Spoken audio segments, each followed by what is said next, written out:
and proud and a loud mouth, but I know when to get off the train. I agree. know where I agree. there has to be a point where you have to have a source for what you're saying. There's a difference between how I feel about something and the source material that I had that can back that. I never want to be an individual when a person say, hey, source that up. Remember, I'm going to go get that nigga. Excuse my language. I'm going to go get that source, right? Predicate the community on getting sources, source material in an academic style. That's why it was easy. Man, you was talking about how easy it was for us to converse in the early days. And it wasn't hard for me to, hey, look, that's what I'm saying. I'm saying, you got it already. What you mean? I say, no. I say, leave all that stuff alone. Don't read none of that. I said, yo, you in a position where you go get the academic material. That's where it's at. That's where it's at. And that is where it's at. And those that was at the level, right?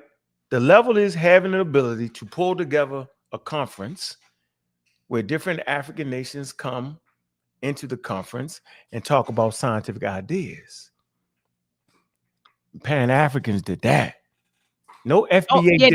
Don't get into that yet, because I just kind of wanted to build. Don't get into that yet. You about to get into the build. And lineage and ethnicity over race. You said prior to 1980s, the vast majority of our ancestors made it clear that we were American Indians. That's not true.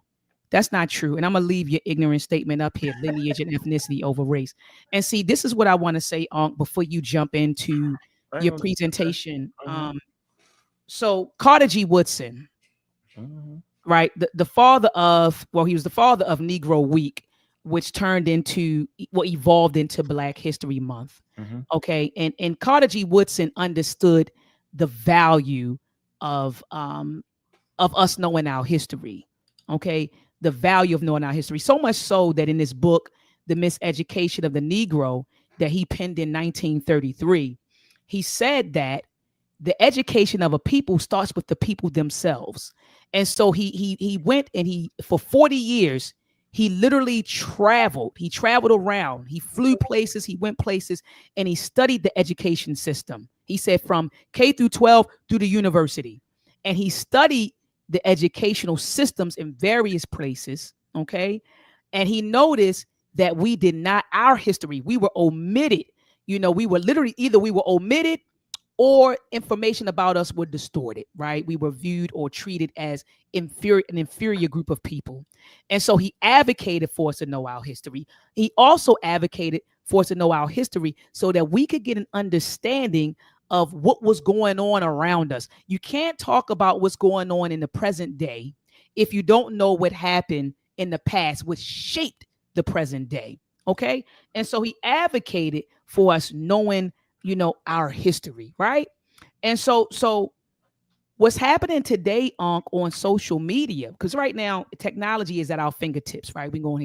We see a lot of misinformation and disinformation about us, Brother Ankh.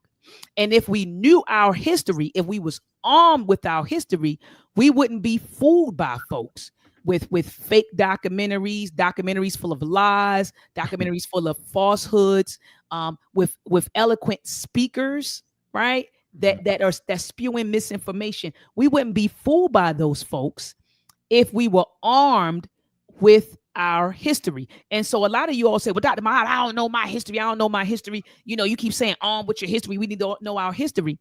And I say this to those folks. In the age of technology, ignorance is a choice. So if you don't know your history, you are choosing not to know your history because we have books.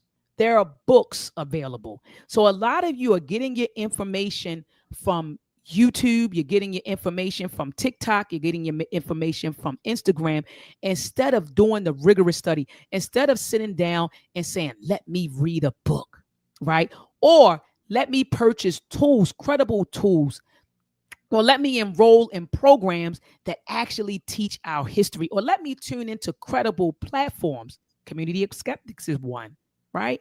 That's a program. That's a YouTube platform that you can tune in to learn about your history while also becoming scientifically literate, right? Pseudo killers. Absolutely. Pseudo killers. That's another platform, right? So tuning in, family. And so I just say that a lot of this stuff And that's why you and I, we have these talks on offline. That's why it was very important for you to come today, to talk about Dr. Ben.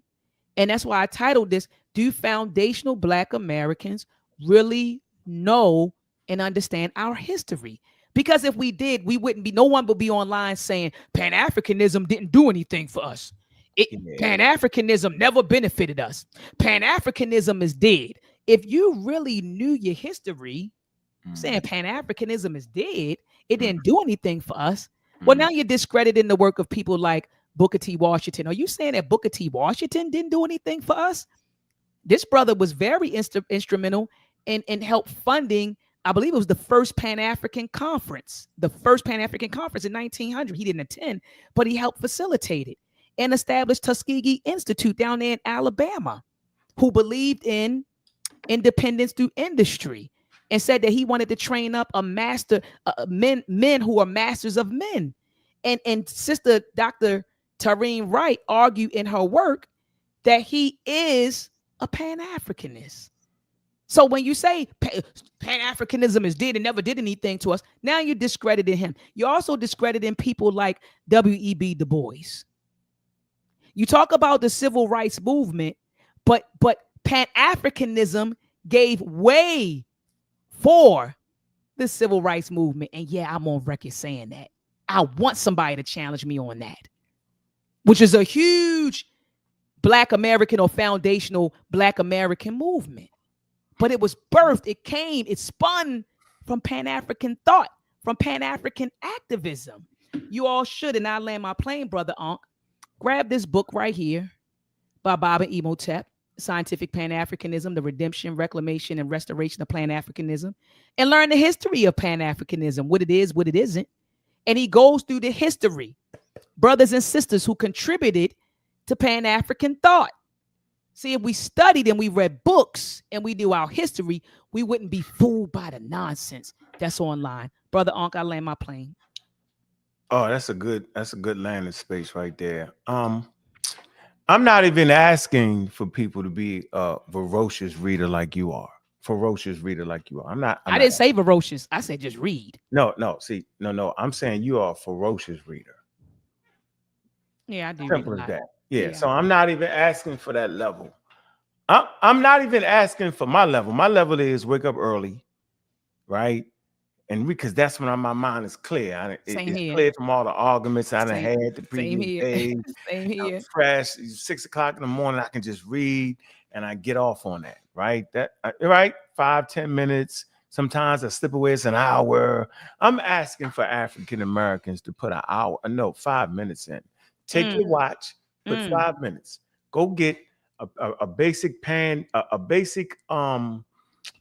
Wikipedia on first Pan-African conference, whatever you want to do, and just hit the 5 minutes.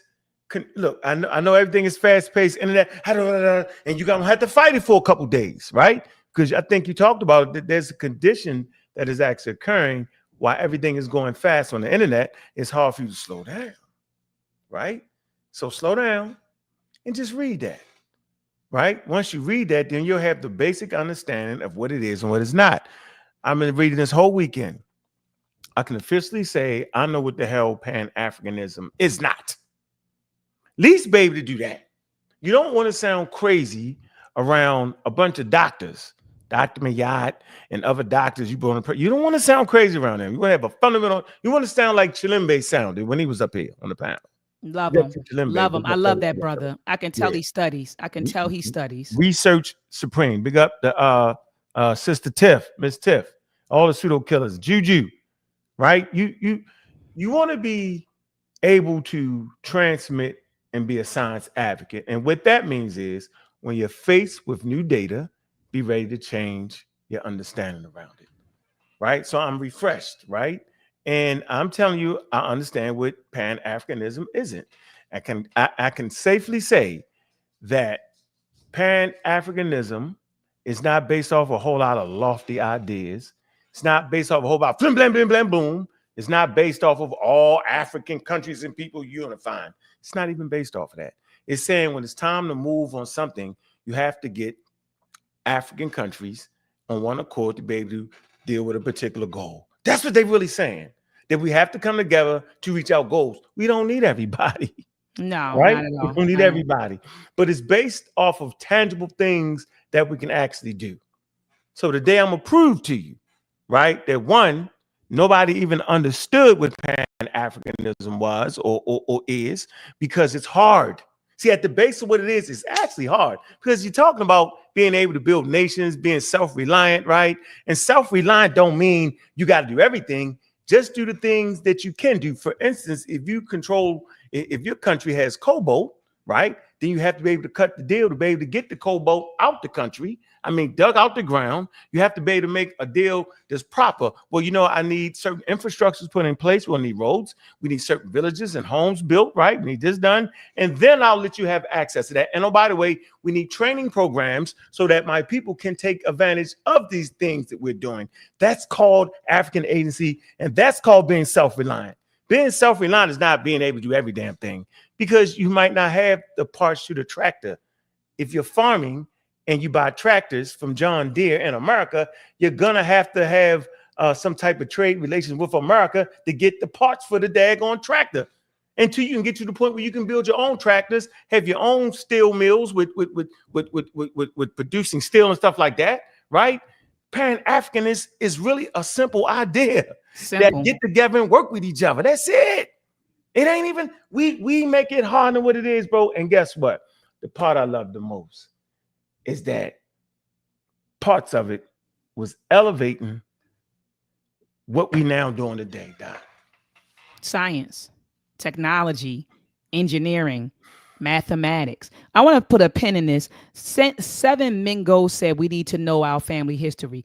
I agree with that 1,000%. I believe that's where it starts, but then it goes beyond just knowing your family history. I just wanted to put that out there. Keep going, Brother Ankh.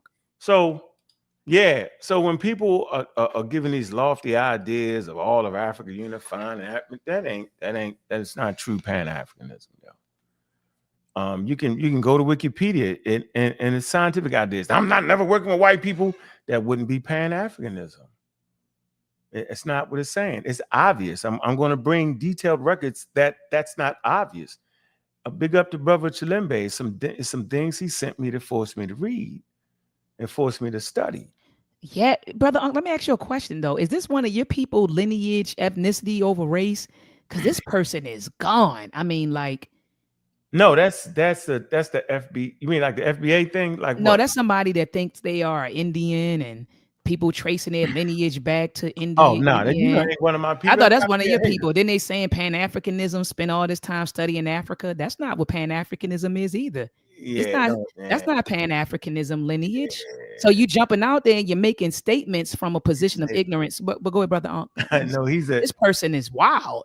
He's a Native American. Oh man, please if continue. If he studied some of the conferences, say for instance, right? And let's take the foundational Black Americans, right? If the foundational Black Americans, if they took the time to read some Pan-African documents, they would not be making the mistakes that they make on the subject matter of being able to, how we say it, quote unquote, understand where our role is in being in America. And the source I will use would be, let me see, I couldn't knock that source. Brother Ankh, let me ask you a question, because I want to lay this claim to rest. Top Flight TV. He said, why don't y'all do a show on why y'all just don't see, please see the you can't even write. Why y'all just don't Tariq on the show? I guess you said invite him. Tariq actually has been on my platform. So this is what I want you to do, Top Flight TV. What I want you to do is go to YouTube, type in Dr. Ma'at and Tariq Nasheed. He's actually been on this program. I've actually been in a couple of his movies. Okay. And so then you're also saying y'all clearly throw shots at that brother. Brother Ankh, have I thrown any shots? No, that's me. Brother. Yeah, no, yeah, that's what. No, because I'm just wondering. I'm questioning people's listening comprehension skills. No, but Brother Ankh, have I ever threw a shot at Tariq or said any ill, negative things about Tariq? Then I said that I disagree with his points. But Top Flight TV, I've called him. See, before I do YouTube, see, you talking to a real sister right here. I don't come on YouTube and talk about behind people's back. Things that I've disagreed with Tariq about, since you wanted Tariq's minions, with things that I disagree with Tariq about, I actually call him and tell him. We have a conversation. We don't see eye to eye on a number of things, but I don't disrespect that brother, nor do I throw shots at that brother. Not at all. I appreciate what he does, the positive, the good that he's done. I don't destroy that brother. I don't talk about that brother. And I mean, am I lying about? Have I said anything negative or nasty or throw shots at that brother? I never lied on him. He got pseudo documentaries. No, I'm talking about me right now. No, I said no. You've never lied on him. I'm saying I'm the one. No, disrespected him. That's what I mean. I didn't mean to say lie. Y'all cool. You talk to him like, look, that's bull crap. Just because you think that indigenous black people was in America, that's your fault for not being able to read and write. That's your fault. That's not our fault. That's your fault that you can't read, right? That you won't read, say, a Pan-African document that clearly details the prehistory of Africa. It's called the Pan-African Congress of Prehistory. Y'all didn't know that. They established a scientific discipline on that. Y'all didn't know the Pan-Africans was doing that? They had sections of geology, paleontology, general paleontology, and climatology. Like, what do we? So yeah, I never hear that. Yeah, that's part of Pan-Africanism too, being able to contribute to their own story. Y'all didn't know that? So if Tariq and them read that document, right, instead of talking crazy about it, right, then they would have known that it was a mistake and a misstep to say that there's an indigenous black people in America prior to Africans from Africa arriving during the slave trade. There is no ethnogenesis between African Americans or Africans that was enslaved and brought to the continent. I mean, brought to the Americas with a group, an indigenous black group. There's no such thing as that. That's made up. It's indigenous North Americans, right? Native Americans, enslaved Africans, and Europeans. And that forms what we call African Americans. And under the banner of African Americans, you can say foundational, because when they get right down to it, when it's time to get the money, you're talking about people that their grandparents and them and great-great-great-great-grandparents was actually enslaved, not the people that came over after that. So we can make that distinction without arguing with each other, right? So instead of pulling things apart, right, the two actually help the things. And it's just crazy for me. And it's called education. It's called what we talk about. Why y'all got to be the center in Africa? Well, in any book based in paleontology, right? Okay. See, this is where they get it wrong. See, we have a few books based in anthropology, right? We don't just have one. We have several college level books on anthropology, and guess where they start at? They center humanity around Africa. So you mad at a group of African Americans and African people in the continent of Africa that was doing it before it was proper amongst white people to do it. See, that's the proper thing to do amongst college level students these days and professors now. That's the proper thing to do. In 1947, it wasn't. Okay, in 1947, it wasn't proper. Now it's proper, but it's made proper because of Pan-African movements. See, they don't know that. See, they talk crazy. They talk reckless and disrespectful. Yeah, and I'm looking, Nikki, I appreciate your input, sweetie. But don't make definitive or declarative statements from a position of ignorance. So you said, I'm not against Pan-Africanism, but they're not doing it in Africa. They actually are. And I'm just going to give you one example to help you out. I want you to Google the Alliance of the Sahel States, right? The AES, and then come back to the conversation. Go ahead, Brother Ankh. Did you want to pull that up though? Yeah, I'm not. Yeah, I can. I mean, I can. It's the alliance. You got the president Burkina Faso. Exactly. He's a Pan-African. He's playing the game at the highest level now. He's saying, you know what? I'm not comfortable with the French. Get the F out. That's what real nations do. They put you out when your business interests don't align. You put them out, and they found another partner that they aligned themselves with. They're allies with Russia. This is an important alliance for them. They could choose America. They could choose China, right? They could choose the French, the British. They chose Russia. So now you just can't, the United States can't play with them. Meaning you can't just go over there and try to usurp the government, because now when you do that, now they got help from Russia. Right. That's a great move. And they're going to cut proper deals for weapons, which we need. They're going to cut proper deal for infrastructure, which they need. That's how you do it, right? That's Pan-Africanism right there in front of your face in 2025, right there. Yeah, I just wanted to Google it, right, brother Ankh. I just wanted to Google it, you know, and that's why I said it's just one example. I don't want to do it. It's in America. Can we? Do you mind if I humbly just use what we're doing as an example? Okay, that please. Program please. Conscious Ingenuity. Please. I say it all the time. Dr. Miana is a Pan-African. She has STEM programs for people to look like you and me. We got a paper, right? We got a paper talking about STEM learning for African-centered STEM learning. Right? We like man, y'all like I don't understand people who don't do nothing talking about what somebody else do. And it's just ignorant. It's clear ignorance. Nobody's saying that everybody gotta be Nope. What we're saying is respect the level. That's right. Go ahead, pull up. What you got? No. I just recommended it to the sister. Just told her to you know. It's right there. She can look up. She can look that. Yeah, she can look it up. Yeah, that's why I didn't want to even waste time on it, brother. Go and get to your presentation, though. So my presentation, I want to start. I want to. Should I start with Dr. Ben first, or should I start with the early Pan-African Congresses? So send we on the Pan-African wave. Let's give them that history, because again, a lot of people don't know that history, and a lot of that history that you talk about, the Pan-African Conference in 1900, the Pan-African Congresses. If you want to learn about it, grab this book, family, and I'll make sure I put a link to grab the book in the description of this video. But please go ahead, brother Ankh. All right, so okay. Let me I think I have this right here before I want to show the source right here. All right. And you know, big up to Chilembe. All right. I'm using this source material.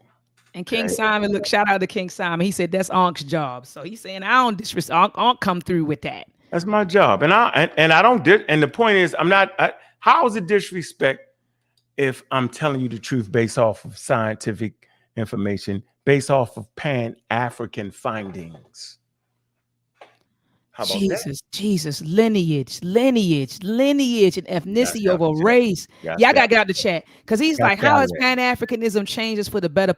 Did you not hear that Pan-African thought drove the civil rights movement? Then ask yourself, how did the civil rights movement impact you politically, socially, and economically? All right, I'm out the chat.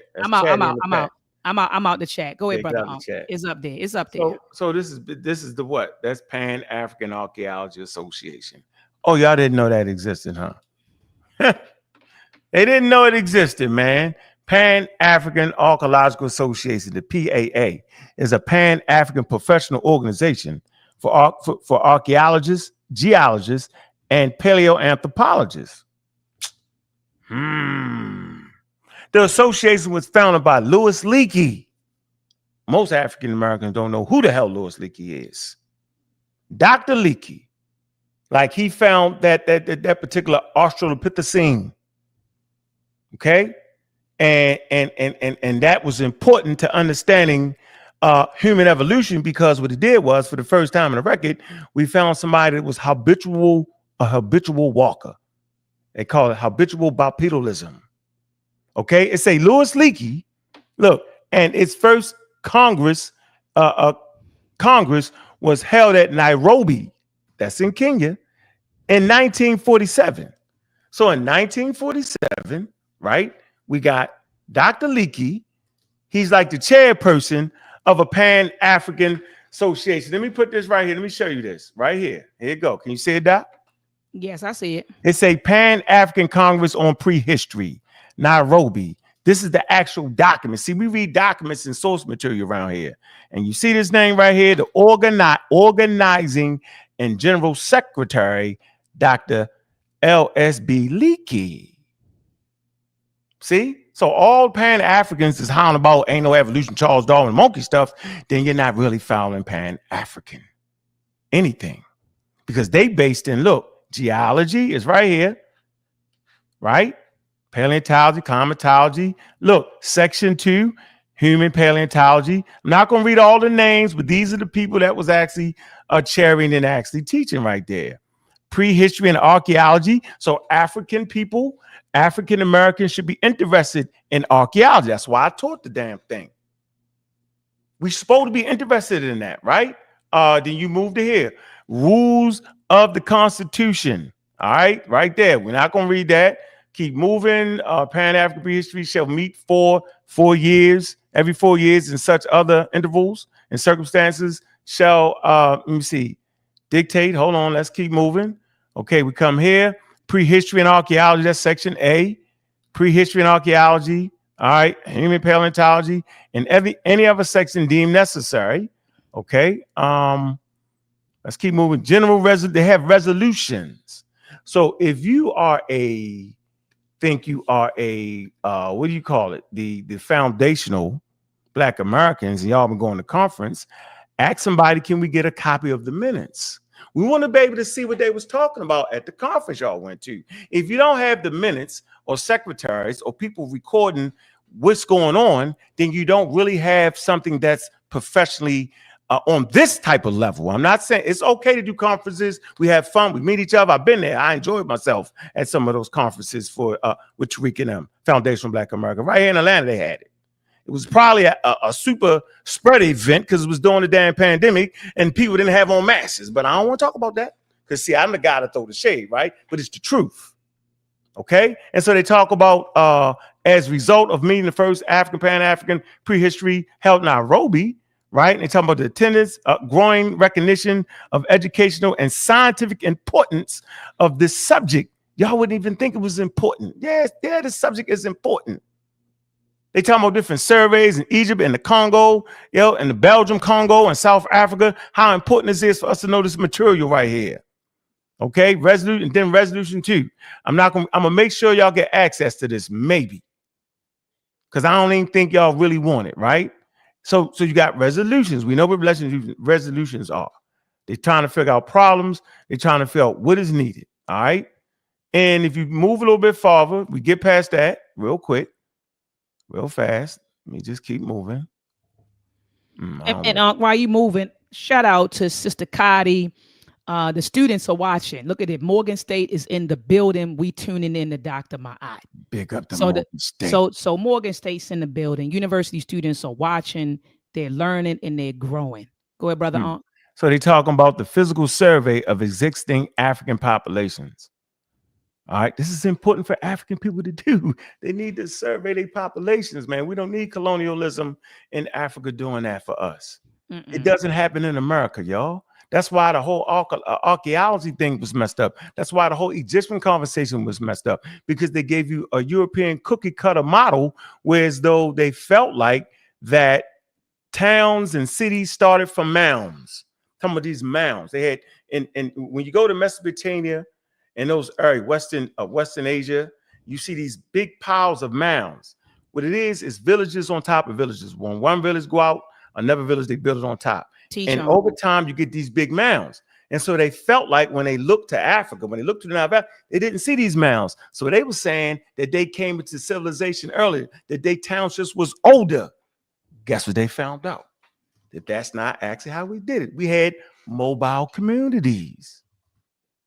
You can go to Nabta Playa, is a mobile community at about 7,000 BCE, where they have proto-astronomy. It's the oldest such device in human history at this point. Not to say they won't find something else, but right now, that is, quote unquote, the birthplace of proto-astronomy, which would later on lead to astronomy. Okay? The scientific. So right here, early on, right, it's a need for us to understand these things. And Africans got to do that. It's just like being in your house. You don't need nobody to come in your house and tell you what it is. You need to know what it is in your house. You need to learn. That's right. That's right. It's important. That's right. Okay. Publication of scientific reports. They was publication of scientific reports this is also essential. Why do you see a lot of Pan-Africans talking crazy about science? Because they're not really representing the thing for real. They playing with it. That's why. And so people are getting frustrated saying, why I ain't doing that? I say, well, just look at Dr. Mayat and them. Look at Deborah Hurd and them. Right? Look at those people. Stop looking to the people who just doing a YouTube thing. Come on, you better teach. But I'm giving you a reality here. Okay. Right. And so this is all here. Okay. All this is here. It's just important for people to recognize that, right? This is a real conference on it. Y'all see it. I'm not making it up. And it's just essential. All right. The proceedings of the first Pan-African Congress, prehistory. That's 1947, yo. In 1947, yo, your great grandmother and them had the white Jesus on their walls, y'all. Y'all didn't know that? Let me stop.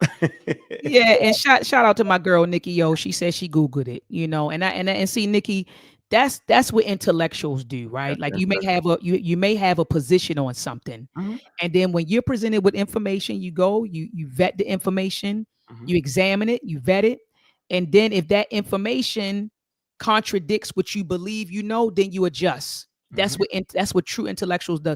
That's what true intellectuals do. Brother Ankh and I, we do it all the time. I might have a certain position on something, and I'm solid on it, and then Ankh will argue me down. I argue him down, and then he be right. I gotta call him back. Ankh, you was right on that. Same thing with him. He may have a strong position on something. He and I have, you know, we battle it out, and he say, you know what? I see what you said. You were right about that. That's what intellectual people do. We spar, and we make the necessary adjustments. All right, here we go, Brother Ankh. So the first Pan-African Congress, prehistory. So these Pan-African people were actually producing scientific material, right? For the first time with Africans actually doing it. Historical scientific context, right? So I do this for the scientific advocacy. Historical context held in Nairobi, Kenya. Talked about that. Organized by Leakey.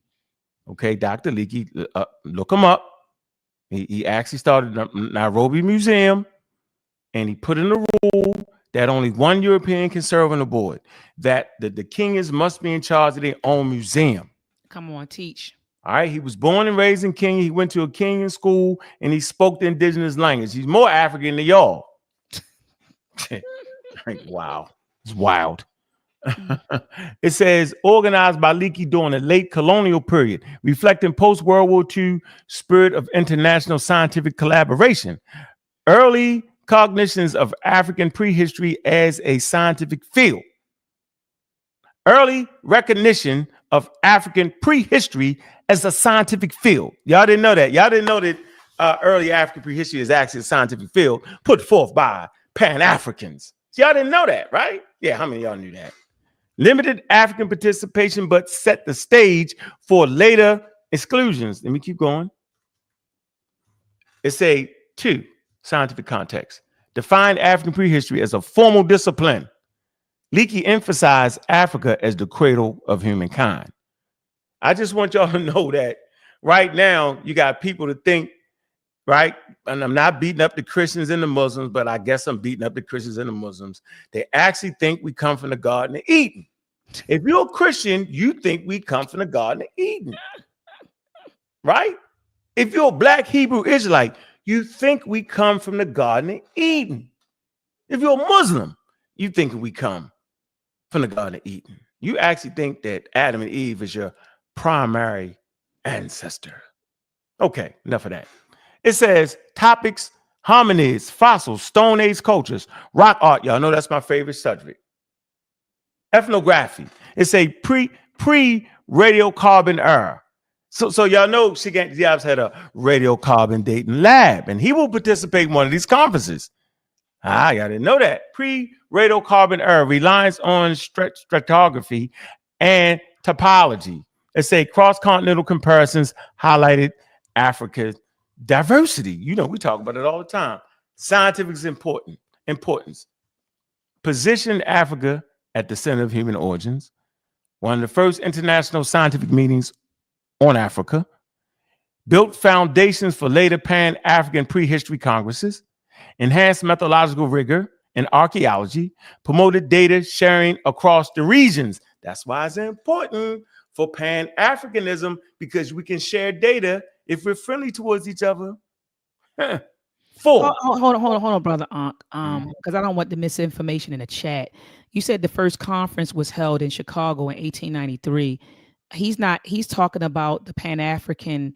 Can you go to the title of this particular So it was the first Pan-African Congress on prehistory, brother. Prehistory. Prehistory, Garvey Garrison. So he didn't say the first Pan-African conference or first Pan-African Congress. He said the first Pan-African Congress on prehistory. So we gotta, we gotta make sure we know what we're talking about. Go ahead, brother Ankh. I just wanted to be clear because I didn't want him to confuse anybody in the chat. Please continue, brother Ankh. All right. Okay. The cultural. Okay. What's the importance of it? Since y'all people don't think that's important. Cultural and political importance challenged Eurocentric views on Africa as ahistorical, set a precedent for decolonizing historical narratives, symbolized Pan-African scientific cooperation, inspired future African scholars like Cheikh Diop and Key Zebo. Why it matters today? Because everybody, why it matters today? It counters the myth of Africa lacking history. It demonstrates science as a tool of liberation. Y'all know that's why we do what we do, right? I can speak for myself. I always say scientific literacy as a tool, yo, to get your history right. It advocates for global science literacy, shows Africa's central role in human story, reminder of science's power to reshape narratives. And we always got the sources here. We don't play the game without sources. And brother Ankh, speaking of sources, a brother said, is Wikipedia a valid source? I don't use Wikipedia.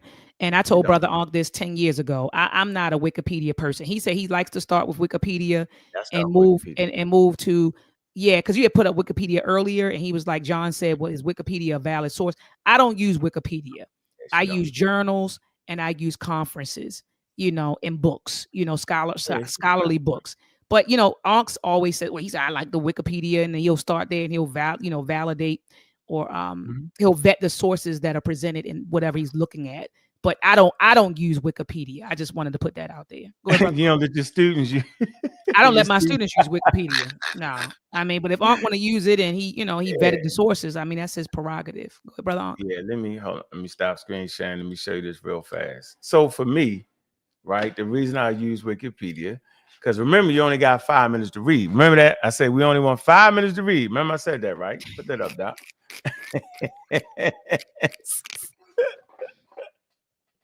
So if you don't got 5 minutes, man, I'm trying to get you to the bottom of the page, yo. That's all I'm trying to do. Trying to get you to the bottom of the page. But what you do is you would do this. You will click this on, see, and then you would click this, bam. All right, and then you would come to this. Voila. Voila. Now the great doctor will accept this from you. Yeah, I would accept that. He already know. If he sent me Wikipedia, I'd be like, nope. But if he bring me this, I would. Can't do it. She's like, nope, don't even do it. So I just get here and do what she said. All right, got it, no problem. Okay. So, man, how many of us actually understood that for the day? Pan-Africanism. Now y'all have been faced with more information. You would have to change your opinion. Now you can say, well, there's a lot of people misrepresenting that, but Dr. Mayad ain't never misrepresented on this channel. She know we go back and forth, right? She's never did that, right? The doctors that she bring up here talking about Pan-Africanism never do that. They have scholarly sources. They talk about it. They're educating you. We don't have respect for education like we should. No, we don't. Right? And then for you to take Umar Johnson, who's the prince of Pan-Africanists, and Garvey, who's the king of Pan-Africanists, we gotta slow that down. These guys were very charismatic speakers. Okay. Let me separate Garvey from Umar Johnson. I want to do that right now. So I'm not bashing Garvey. Okay. What I'm saying is that he was dealing with like the farmers, the people that's working every day over regular hard jobs and stuff like that. You know what I'm saying? Yeah, they were. Right. So he spoke to them with "I'm be back in the whirlwind." He hit you with the religious slick. You know what I mean? Very charismatic, right? Africa for the Africans, and so like a YouTube personality, they can excite you. He used, watch this, he used social media, not social media, he used newspapers.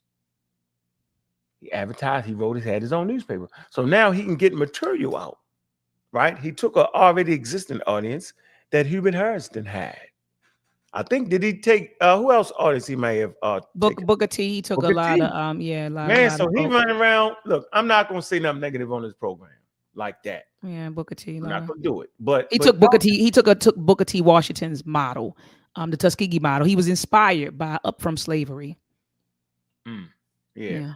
You're right, Kyle. Wikipedia is an encyclopedia. It's not a source. It contains sources. Absolutely appreciate that. Big up to Kyle. Big Kyle. Man, this man routinely send support first. He supports, first of all. But not only do he support, he's always trying to find jobs for African Americans, man. I'm not going to say the guy's name that he helped immensely with finding him a job. Like I ain't talking about the regular job, like solid careers. Let's big up to that, yo. All right. Dr. Ben, maybe Anthony Broder or Pseudo. So that's C-Dot. Talk about Dr. Ben. We're gonna get into that C-Dot. And big up to C-Dot here in the server. We we wrestling right now. But I'm saying it's not personal, C-Dot. It's just business. And I don't got no ill feelings towards you. And I'm saying alive right now. We just wrestle rough at times. But I don't actually dislike you. I dislike Chief X. He a B. See? But I don't feel that way about you, C-Dot. I think you have a strong opinion. And I think we could learn from each other. We just got to take our time and restructure it. All right? And that's what that is. And so Dr. Ben is not pseudo. It's people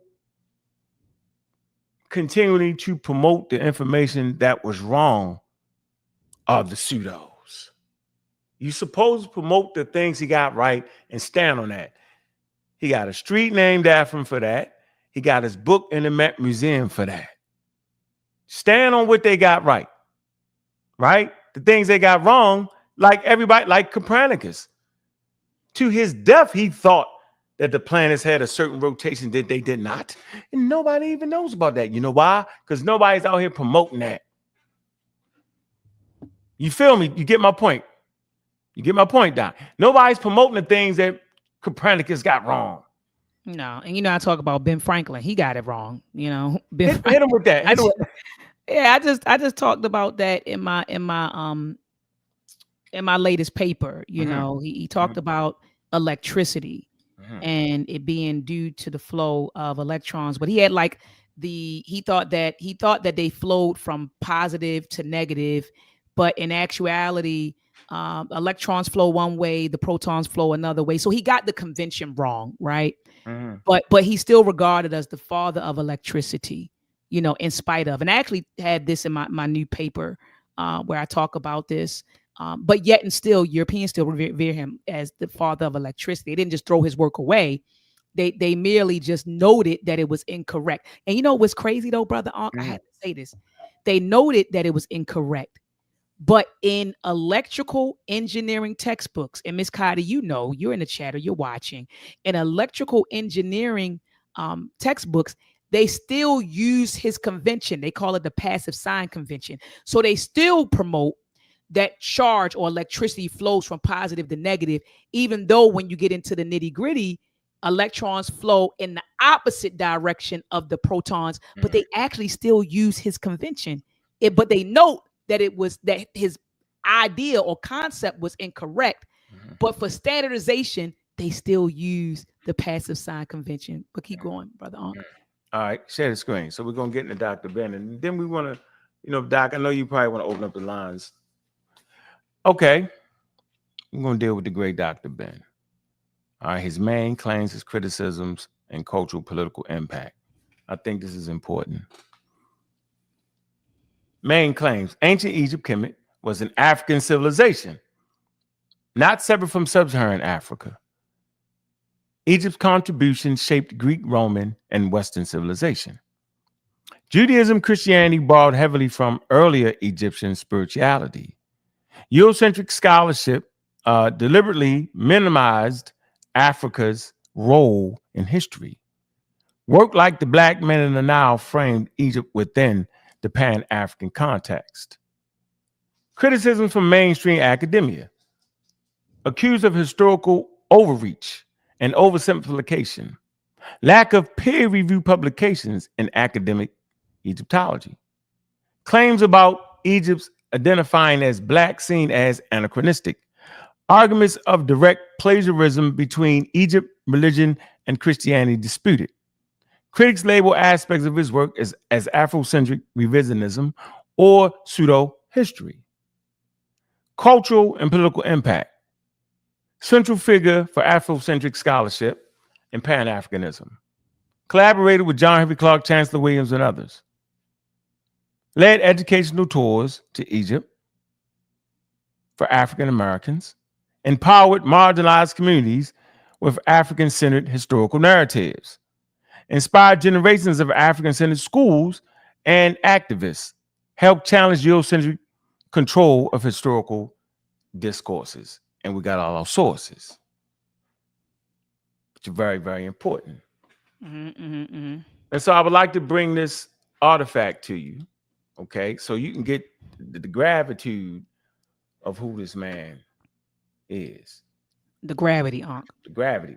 I say gratitude. You can't say that? Yeah, you said the gratitude. Yes, the gravity. Gravity. That's not a word. Gratitude. No. Gratitude is not a word. Gravity. The gravity of who he is. I made it up though. Gravity. You made it up. It's all good. We make up words all the time. I do it all the time. Go ahead, brother. Go ahead, brother. I make it up all the time. I butcher. You know, we from Baltimore. We do that. From Baltimore. We butcher the words. And people listening say I didn't butcher it. I always you're a wordsmith though. So you're a word. You love words. But I'll butcher them too. Yeah. All right, let me stop. All right, here you go. All right, I want to come to the Met. All right, and let's come to the Met. Okay. So we look at the Met. This is the Met. The Met. All right. And we scroll through some of these exhibits, right? Okay. We come here, right here. We click on that.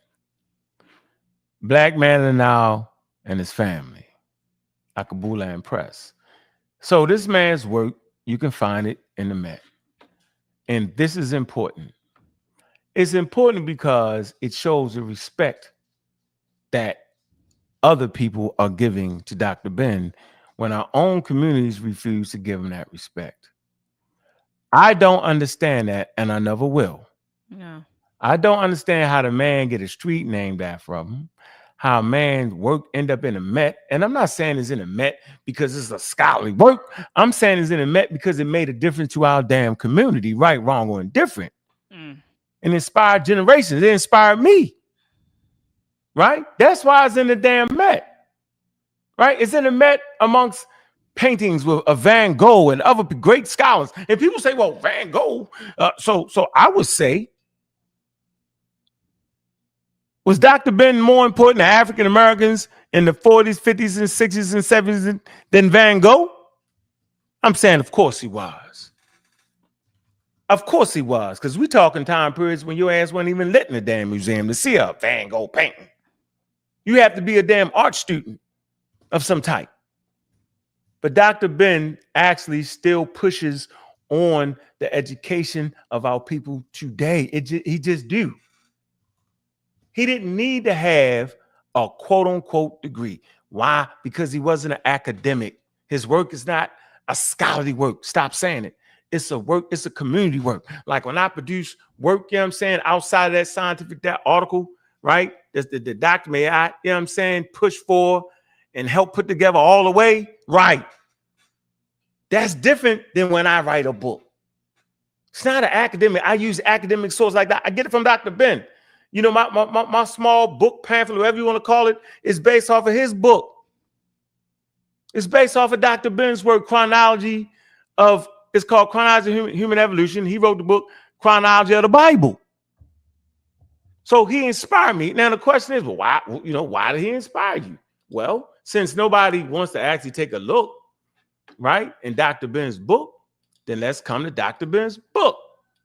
In Dr. Ben's book, right here, he talks about Charles Darwin. Matter of fact, I ain't even gonna like hard reading material right here, but he's writing it for the community. He's talking about Sir Charles Darwin, Charles Darwin, scientist of note, in his own right, wrote articles entitled Next Million Years. He's talking about that. Then he goes down, he talks about archaeological finds that he found. Hold on, let me see. Hold on, real quick. Hold on, let me see. Real fast. On why the man ain't important. It's crazy. He's talking about stuff at a time period when nobody's even talking about that, man. Ain't nobody talking about this stuff right here.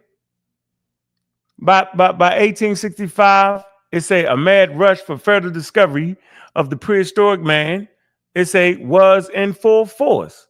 It say the high point was reached with Sir Charles Darwin. Published his work, the book of it say the Origins of Man, followed by Darwin's and Huxley, Darwin's faithful follower.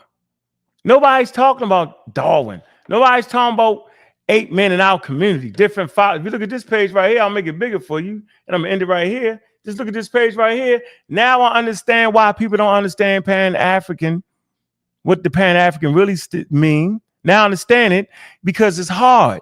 Now I understand why they don't understand the Dr. Ben's book, because it's hard. It's words on here that you're gonna stumble through. I'm gonna let Juju, we're gonna do something else. I'm gonna let Juju stumble through the words. I already stumbled through them. Australopithecus, Zenthopithecus, Boise. Yeah, I got that from right here. So, I mean, I don't know why people, do what they do and talk that talk, what they talk that talk. I mean, I guess they do it because it's the internet and you can say anything you want to say. Like he giving you pages of time periods when they found different fossils. I mean, I don't know what to say. Homo capsensis. Look. Patheropithecus fossil. I can't even say it. Hell, I ain't gonna do it. My point is, I get why y'all don't get it. I get it. It's hard. We all do. And I'm gonna finish with this, Doc. The easy road is to study the religious part. Come on. That's the easy road. The hard road is to talk about the real nation building and the scientific endeavor, and to talk about the prehistory. So these Pan-Africans actually, for the first time, they credited with starting the scientific discipline. So how many of y'all did that? How many of y'all organizations did that?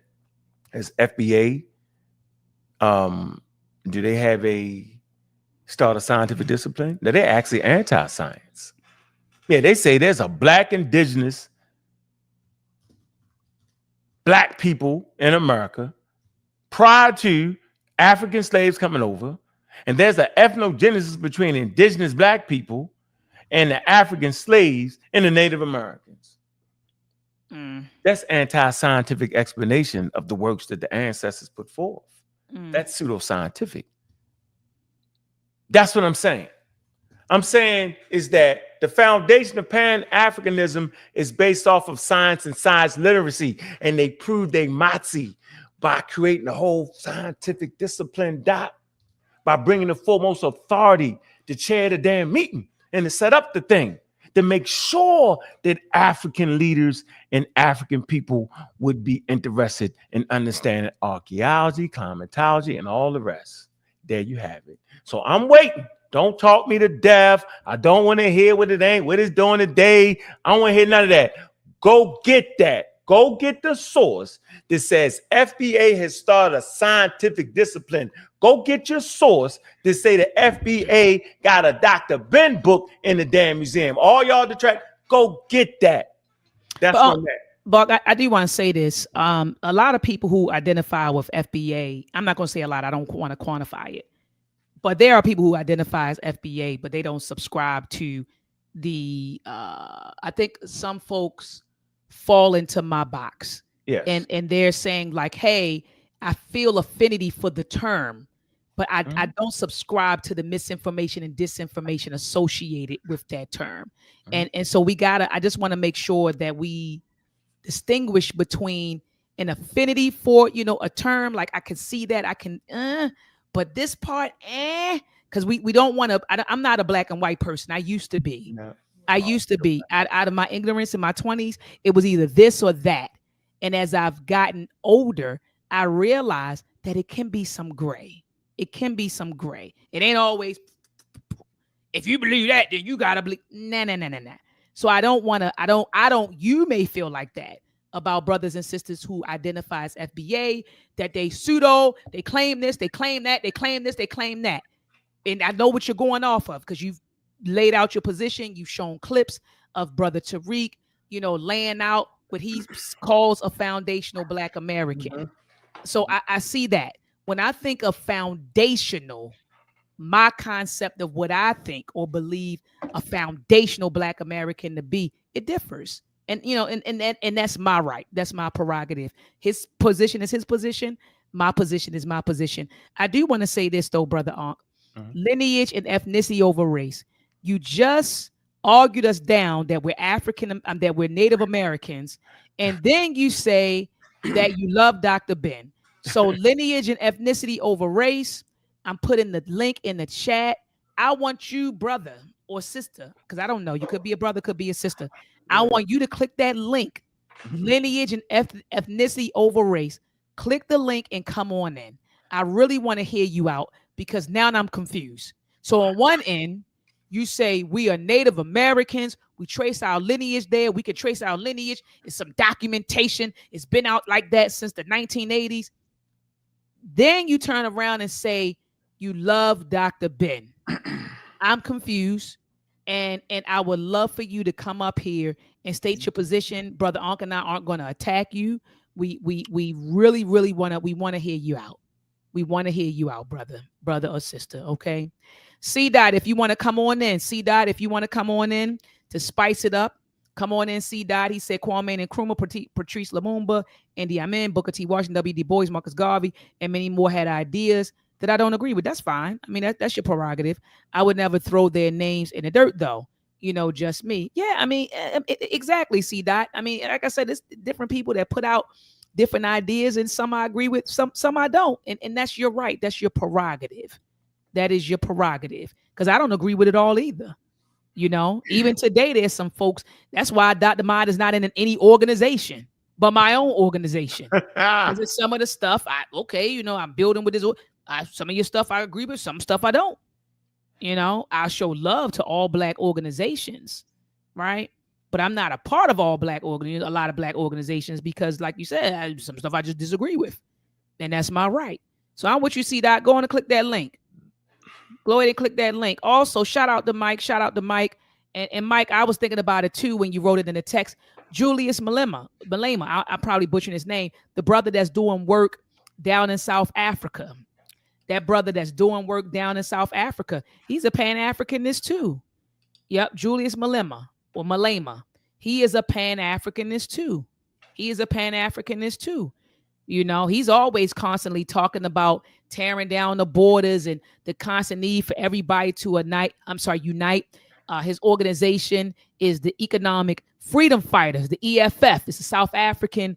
They say it's a South African communist. Okay, he's a South African communist and a Black nationalist political party that he founded in 2013.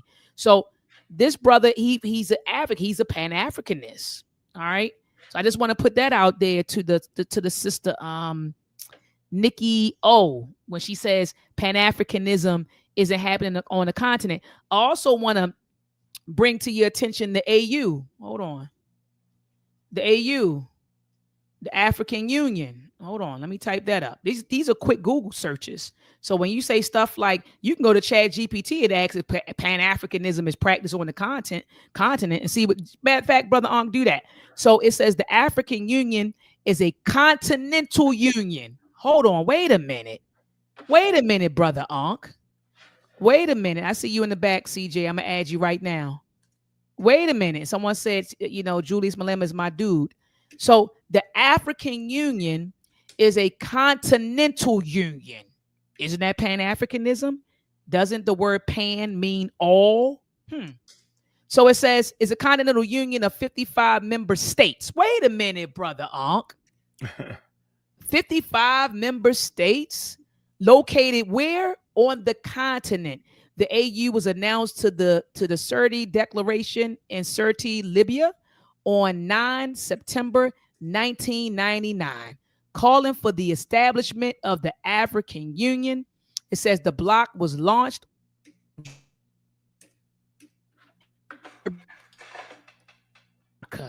So guys, when you know, ladies and gentlemen, when you say stuff like Pan-Africanism isn't happening, it's not practiced on the continent, again, Google AES, right? The Sahel Alliances, Google Julius Malema, Google the African Union. And these are just little tidbits that Doc is giving you. Tidbits. Go and Google that stuff. Then come back and join the conversation. Okay. Read a book, right? Read a book. Okay. Read a book. All right. Then come back and join the conversation. Brother C. Dot, you have the floor, brother. All right. How you doing, Miss Dr. Mayat? Peace and love to you, warrior. Peace and love to you. How you doing, man? All right, for sure. Yeah, and man, there's no problem with you, man. Like I said, I'm really truly trying to practice this Pan-Africanism, and part of that is learning how to love Black people. I think the initial part of that is learning how to accept ideas and cultures and things that might not necessarily always be aligned with what I know or what I've learned growing up. So that's a huge part of Pan-Africanism, is to be able to accept outside ideology or outside ideas that will benefit Black people's progression. So that's the main part that I agree with. Okay. I take pieces from each individual that I might call my ancestors, like Marcus Garvey, like the people I named in the chat. Also, Julius Malema, I respect that brother a lot. I also include people like Wody Maya, who's probably younger than me, but I respect what he does for Pan-Africanism as far as getting people to love us. So I think that's one of the most important parts of Pan-Africanism that you have to adopt in order to be Pan-African. And, coming from where I come from, it's a complete turnaround from my thoughts and the way that I used to engage with other Black people around me. So I think it's a positive thing for depending on who you introduced by. I was introduced by Dr. Ben, and also actually I give a lot of credit to Anthony Browder for actually just introducing the ideas that actually made me want to go and research and see what it was about. So I encourage people to actually go through the list of many Pan-Africanists over these last 125 years or so, and really gravitate towards what all of their missions was. And at the end of the day, it was for the unification of Black people, or, the African Diaspora. So that's all I wanted to say. Okay, no, brother C. Dot, I appreciate that, brother Ankh. You go ahead, because I want to answer this comment, but go ahead and respond. No, you're gonna say this is weird, C. Dot. I was actually in support of you in the damn chat. I'm saying in the thing, I was fighting against my man and them. I just need you to concede on some points. I'm conceding. Doc, no. I had to take a step back off of Pan-Africanism a little bit and take a refresher course and really get to the nitty-gritty of it. So I feel like if I can concede, then everybody around me need to concede on their points. And I felt like, I'm not saying you was doing it, but I just simply felt like that the president of Burkina Faso, like you said eloquently, that he represents Pan-Africanism. There's no denying that.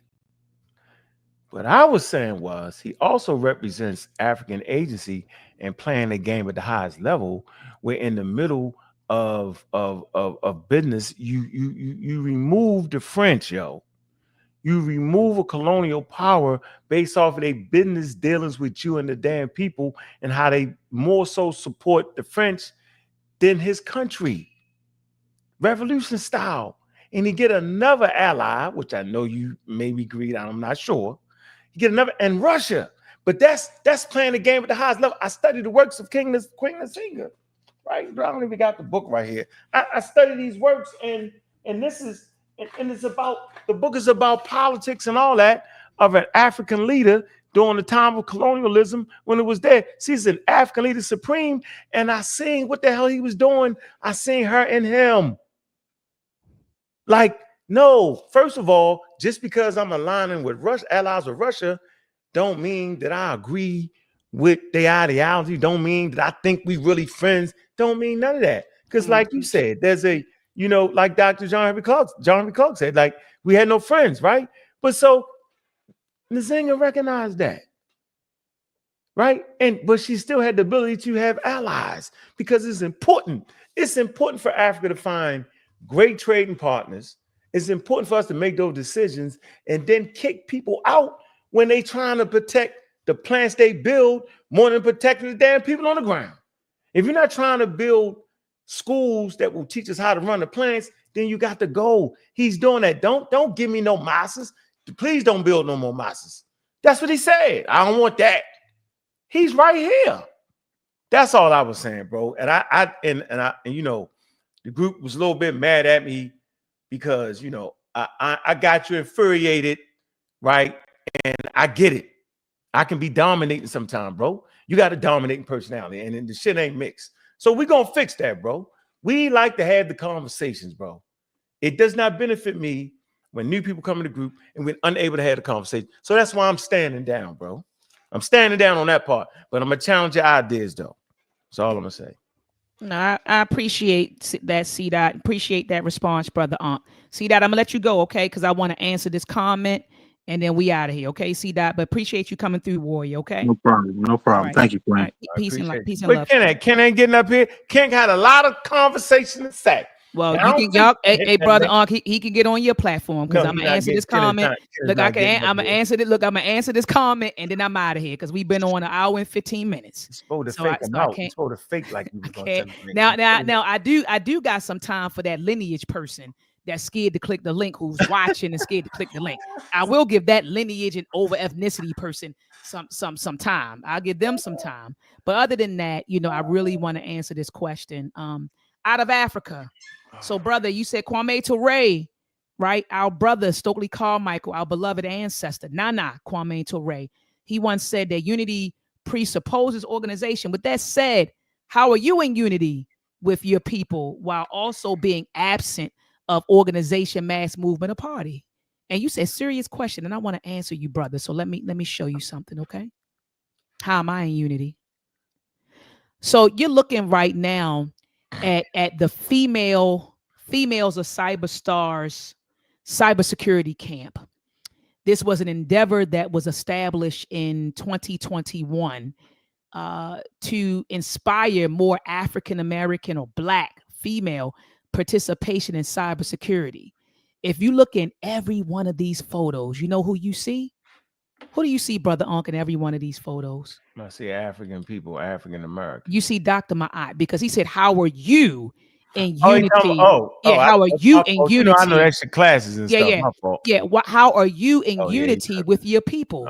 These are my people. I actually collaborated with one of the largest cybersecurity centers in America, which focuses on developing Black cybersecurity experts. So how is Dr. Ma'at in unity? Let's keep going.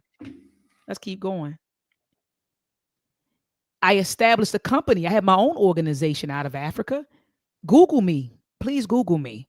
I have my own organization called Conscious Ingenuity Institute, where we offer 4 programs. One program is Conscious Ingenuity, where we utilize science, technology, engineering, and mathematics to build character, confidence, and capabilities. If you look at the upper right corner, okay, those are my Conscious Ingenuity instructors, where we go into communities across the United States, where we go in, and when I say across, I'm talking about virtually and in person. We go into schools, we go into communities, and we teach science, technology, engineering, and mathematic concepts to Black children specifically. I started literally with one instructor. I now have 30 instructors, all of which are between the ages of 18 and 24, whom I've developed, who are Black engineers under my guidance. Let me keep going. Not only are we teaching from New York to California, we also took the program to Ghana. In 2024. So who do you see in those photographs? You see Dr. Ma'at, right? On the ground, boots on the ground, not only in the United States, but in Ghana, teaching engineering concepts to children, taking supplies over to Ghana. Hold on. How are you in unity with your people? Partner with 3 schools over in Ghana. This is the teacher. Shout out to Kwame. I'm getting ready to go back and see him December the 9th through December the 20th, because I've been doing so much daggone work that one of the kings and one of the Ashanti kings wants me to come to Kumasi to meet me when I get to Ghana. Okay, all right. Let's keep going, brother. Shout out to Baba Amin and Mama Nkoyo of the Uhuru Academy. This is another initiative where you have an African-centered school who partnered with your girl, Dr. Ma'at, to bring the UACI STEM camp into tuition. We started with a few kids in 2022. And if you look at the photographs, you see that we've grown exponentially over the past 3 years. We have 42 students. And again, if you look closely at these photos, you see myself and you see my students, my instructors from Conscious Ingenuity who teach in the program. And mind you, all of these programs are free, by the way. Dr. Ma'at doesn't ask anybody for a dime. She pays people. She pays organizations. Let me get to the next organization. Shout out to Pan-African Liberation Movement, PLM, of Baltimore, who collaborated with Dr. Ma'at to establish the Asafo training camp, which is a training camp that focuses on manhood development in young boys between the ages of 12 and 14, where we teach critical thinking, character, culture, and care and creativity. So this is a partnership between myself and a strong Black organization based in Baltimore doing wonderful work.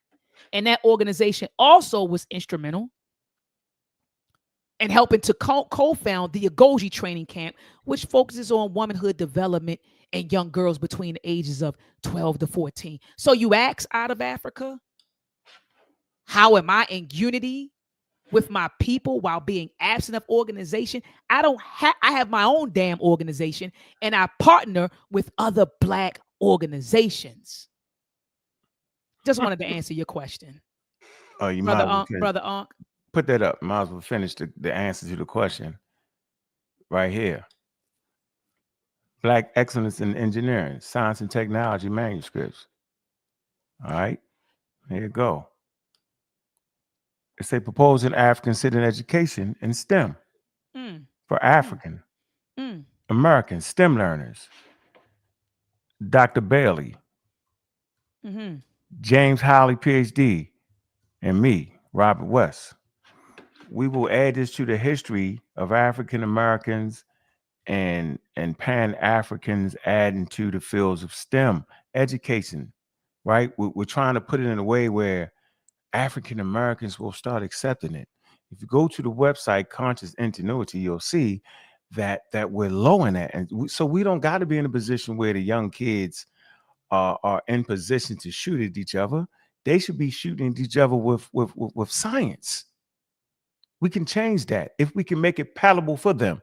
Nobody else is going to do this. Doc will tell you nobody's stepping up. And as a matter of fact, when you bring these ideas, they don't even know that you go to conferences, the journal Science and all that. You do all that. And for the first time they hear this is the craziest thing to me. That they hear that there need to be a centeredness, right? And thought so that African Americans can get this. The numbers are low for a reason, Doc. Come on. Hold on. Hold it. You about to throw me the alley. What'd you say? The numbers are what? Alley-oop. I just hit the numbers. I just hit you with the boom. Right. The numbers. And when you say the numbers, expound on that. The numbers are what? Expound on that so people know what you're talking about, brother. I'm saying we right next to the Eskimos. Like we're being in STEM. We're not there. We're last on the totem pole. Where you got other nations of people that high, but the African American, we're not participating. It's not happening. You know, I've motivated my kids to do it, but I'm just one person. You need a program. This is the program that's going to help them students get there. And on the website, you got the website? Yeah, I just wanna I hear you, brother Ankh. You just kind of threw me that, what is it, the alley-oop? Yeah, the alley-oop. The alley-oop. Okay, let me do this. Let me share this. We got a lot of people reading this too, Doc. They yeah, reading it. Trying to read it, Doc. Yeah, they reading it. And brother Ankh, I'm glad you said that, because aside from those programs out of Africa, I'm involved in intellectual warfare on one of the highest levels. So this is a article that I published with Purdue University, where I'm arguing for the need of African-centered models in order to instruct Black students. Because just like Ankh said, the numbers are very low. So if you go if you go do your due diligence, 5% of Black people are scientists and engineers, right? And that number is actually dwindling right now, because a lot of Black people are unprepared. A lot of our Black youth are unprepared to successfully matriculate through a STEM program. A lot of our Black youth, when they graduate from high school, they're barely completing algebra out of Africa. So that means by the time you get to the university, we expect you to know calculus, okay, out of Africa. And so with that being said, a lot of us aren't going into engineering. We're not going into the STEM fields. And so anyway, and not only is it because of the math, but it's also because of the pedagogy. It's also because of the curriculum.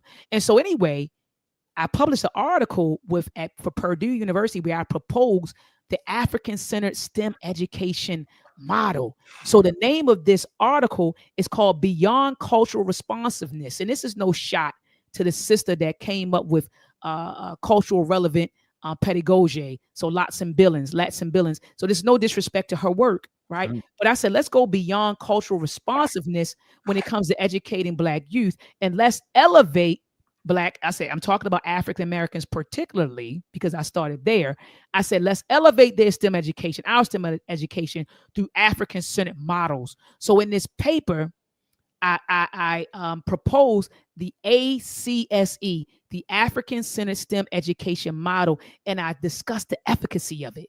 And so this is one paper. I actually have like 12 papers that have been published by Purdue University, that have been published by the American Society for Engineering Education, that have been published by IEEE Frontiers in Education. So you're looking at a sister that's not only creating programs, right, for Black youth, inspiring participation in STEM fields, but I'm actually at the highest level involved in intellectual warfare, where we're going back and forth. And I'm saying, no, we need to include African epistemology in the teaching of our people. We need to make sure that there's a need to reconceptualize what STEM knowledge is and what it is not. We call it engineering construction. We need to redo that. So that's what I'm doing out of Africa. So out of Africa, I'm gonna drop the link in the chat, brother, because I want to know what you're doing. I want to know how you are in unity with our people. Okay, I want to know that. So I'm going to drop the link in the chat for you, brother. Hey, man, he just got a voice. Everybody use their voice now, Doc. No, I just want to know. I want him to use his. Yeah, I want him to use his. So we just sourcing up. That's it. Here you go. Journal of Nature. This is published in the Journal of Nature, April 40, 1946, y'all. There you go. I ain't gonna read it. Y'all see it. The government of Kenya has agreed that the Pan-African Congress of Prehistory Archaeology shall convene in Nairobi. It's right here. All right. And I'll finish with this, and I'm done. The potential impact of Pan-African Great Green Wall. We talked about this in our server on a Sahelian summer participation global modeling approach with MPAS. All right. And so y'all look up what the Green Wall is. But it's a Pan-African endeavor. So you want to know what they're doing today? They are affecting change in the damn desert that will effectively affect change on planet Earth. If you know anything about geology, you understand how deserts and the sands blow, and it changes a lot of things on Earth, right? So this Pan-African movement right here is actually going to help planet Earth, and in particular, the continent of Africa, when they green the desertified areas. So, man, y'all gotta stop this. The question is, what are y'all doing? That part. See, if you can't get past that, if you can't go get that, then just bail out gracefully. I don't want to hear because Umar Johnson is the prince and this person is the king pack. I don't want to hear that. Garvey, the hat, riding down the road in the Africa for the Africans. Nope. They're not the totality of what those intelligent African people put together. They're not that. So let's stop focusing on that and let's focus on what it is doing. Let's give respect where respect is. If you don't got scientific sources, right, with your organization, I done showed you scientific sources, right? I done showed you that. Conscious ingenuity, pseudo killers, the whole 9 yards. I'm showing you this.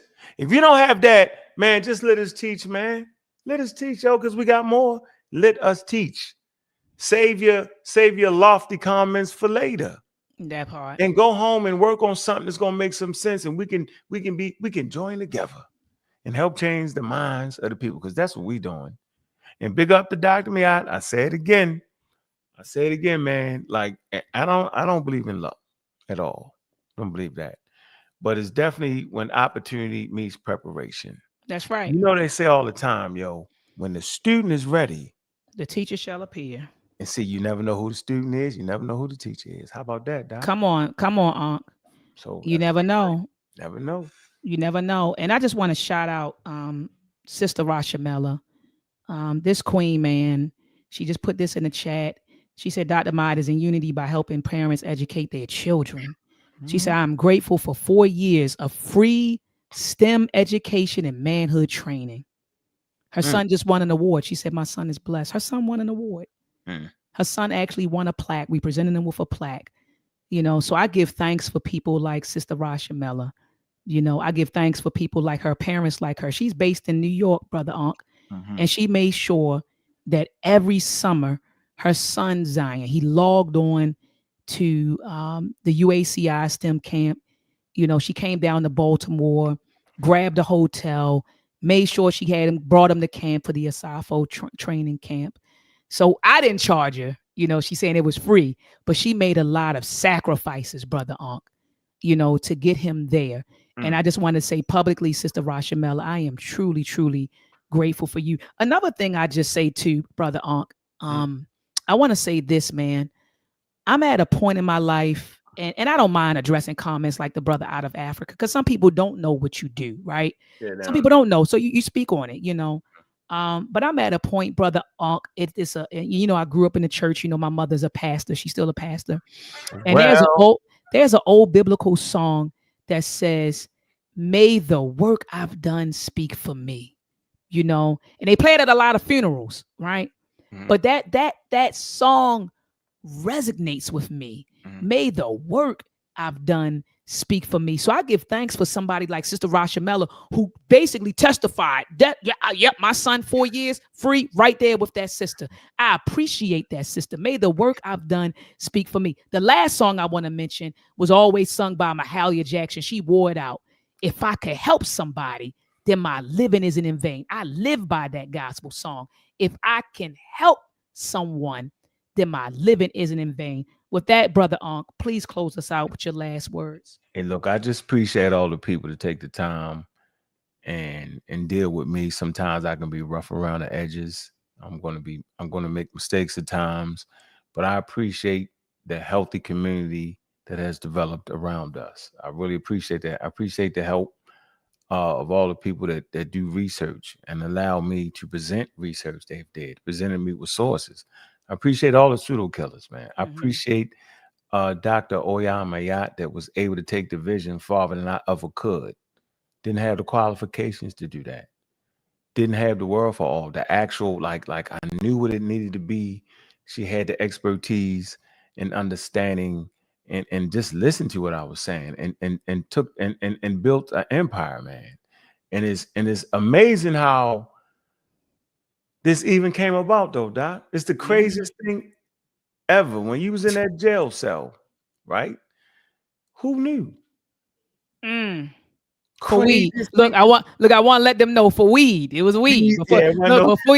Before weed was illegal. Your sister was out there like, here, get your AZ, making money. So I just want to be clear and let the people know out. And that's the problem. That was the problem. It was crazy, brother because I never forget the judge. His name was Judge Bradar. I never forget him. Judge Bradar said, he said, I feel so guilty in sentencing you, because he said, if you did this in Colorado, California, he said, you wouldn't even be in my courtrooom right now. Yeah, see, that's crazy. You know what I mean? Like he felt bad, for having to impose the sentence. He said, you wouldn't even be in my courtroom right now if I was in Colorado, California, selling marijuana. You know what I mean? So need to get that money back. Yo, we can go a lot with that bread, though. Man, they can have it. It is what it is, man. You know what I mean? They can have it. They can have it. But go ahead, brother Ankh. But yeah, so like I said, man, every little bit helps. Everybody that helps and support what we're doing. Just some good comments at times is refreshing. When you join the servers, man, we appreciate that. When you like and subscribe to the channels, man, like and subscribe to Dr. Oyamaya's channel, like and subscribe to the Pseudo Killers, like subscribe to Community Skeptics, man. Look, it's just important to do what we're doing, man. It's really something. It's real and it's tangible. You can actually look it up. You can send your kids there, right? You can be online. You can all that. So I'm saying it's real. It's not. We're not scamming. No, we not. Nowhere near that. It's not like. So my point is, I just appreciate it. Actually shows what people can do, and in particular, African Americans can do when they just trust each other, man. Sometimes you got to trust people, man. Don't trust them with the lofty, wild, out of control. I'm going to look at a big college campus and say, I'm going to buy this. But they don't give you a plan to how to Come on. Never give your money to people that don't got a plan. If you give your money to somebody that don't have a plan or have something you can look at and you ain't got to squint, you can see it and don't got to squint. You don't got to do this to your glasses. That's right. You can look at it and say, okay, if something go wrong, I can go because it's right. Boom, boom, bop. I got it. Right? We fall for the banana in the tailpipe. That's right. Appreciate you, Doc, man. It's been a powerful show, man. Thank y'all for help celebrate, right? The Doc and Ankh show, man, on Sundays. I appreciate her let me on her platform. I appreciate the build. Appreciate the build, brother Ankh. The knowledge that you brought, the energy, the resources. Appreciate you, brother. I appreciate our friendship, more than anything. So, I appreciate that. Brother Ankh, but before we go, I do want to say this. It's a brother who's missing in Baltimore. He's been missing for 2 weeks. His name is Dakari Jahudi, and he's 32 years of age. Okay, 5'9", 160 pounds. Okay, black with a low haircut, dark brown eyes. And this brother, I used to enjoy seeing him do African dance. Yeah, it looked familiar. Yeah, you probably know him. Straight up Baltimore. And I have a lot of love for this brother. I have a lot of love for the organization he belongs to, the family, the Fatihu family that he belongs to, the organization that he belongs to, PLM. And so, family, if you see this brother, you're out and about, you see him, please make sure that you call or you text this number right here at the bottom of the screen. It's actually 2 numbers. Please make sure that you call this number here. Okay, it's 240-716-0953 and 202-423-9011. All right, or 11. Okay, make sure that you contact. Look for this brother if you all see him and contact the authorities. All right, brother Ankh, let's roll up out of here. Let me make sure that I'm sharing my daggone sound, because I go about it. I don't share the sound. People start yelling at me. But all right, brother Ankh, love you, appreciate you, brother. Let's get it in next Sunday. Just appreciate you. Peace. Right beside the darts of the plan. Whose stone ain't made in art of the man. The new knowledge of power. One more prayer. Knowledge is power, and power is knowledge. Break the chains and experience the knowledge. Find power in power and truth in knowledge. Once you know, no one can take your knowledge. I read book after book, studying the power, spent hour after hour, learning black power, destroying lie after lie. For the power, found self in these pages of conceptual power. I found the truth and I'm not letting go. Frederick Douglass and Booker T found power. Nat Turner found truth in his darkest hour. Mama Harriet set us free and stood for we. In these pages I found power in our history. UEP birthed the Panther in me. In me, never let a fascist pig carry me, not me. Revolutionary thoughts, all I read. Normal for my soul, keep my spirit on high. Revolutionary thought is always on the rise. Yeah, is always on the rise. Love. Knowledge is power, and power is knowledge.